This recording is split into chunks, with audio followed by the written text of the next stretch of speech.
Chanakya IAS academy में आप सभी का स्वागत है। आज हम बात करने जा रहे हैं बीबीसी डॉक्यूमेंट्री केस के बारे में जो अभी चर्चा में बना हुआ है।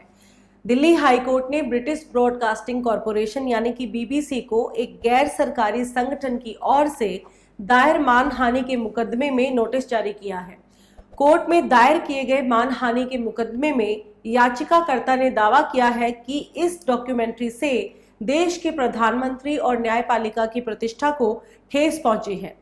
जस्टिस सचिन दत्ता ने बीबीसी ब्रिटेन के अलावा बीबीसी इंडिया को भी नोटिस जारी किया है और उसने गुजरात के गैर सरकारी संगठन जस्टिस फॉर ट्रायल की ओर से दायर मुकदमे पर जवाब देने को कहा है। अब हम जानेंगे कि पूरा मामला क्या है। बीबीसी ने 17 जनवरी को India the Modi question documentary का पहला एपिसोड यूट्यूब पर रिलीज किया था। दूसरा एपिसोड 24 जनवरी को रिलीज होना था। इससे पहले ही केंद्र सरकार ने पहले एपिसोड को यूट्यूब से हटा दिया था।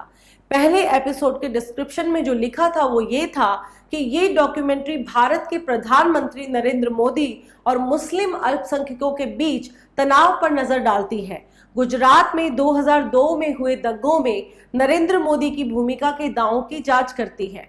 गुजरात दंगों पर सुप्रीम कोर्ट ने एसआईटी का गठन पूर्व में किया था।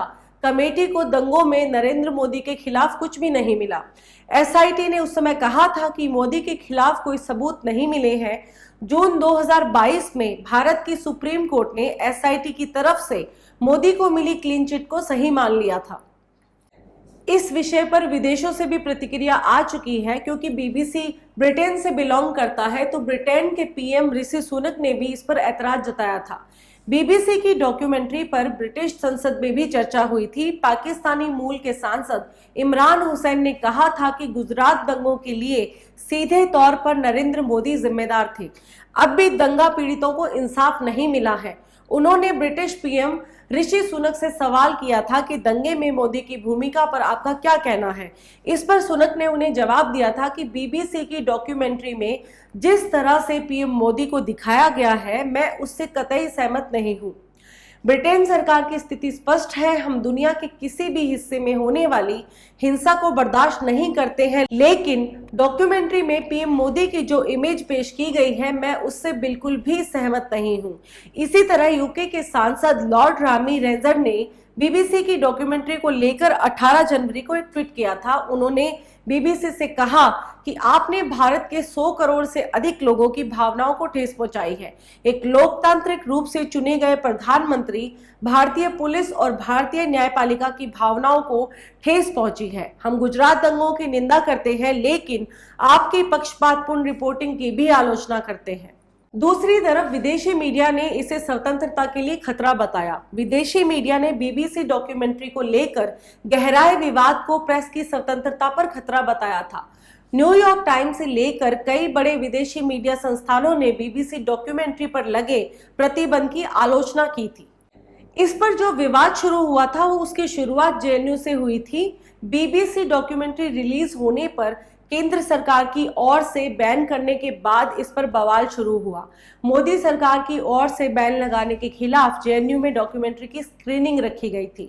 वामपंथी संगठनों की ओर से आरोप लगाया गया कि स्क्रीनिंग रोकने के लिए एबीवीपी के कार्यकर्ताओं ने पत्थरबाजी और मारपीट को अंजाम दिया। इसके बाद पंजाब यूनिवर्सिटी से लेकर जामिया मिलिया इस्लामिया यूनिवर्सिटी तक कई जगहों पर इसकी स्क्रीनिंग करने की कोशिश की गई।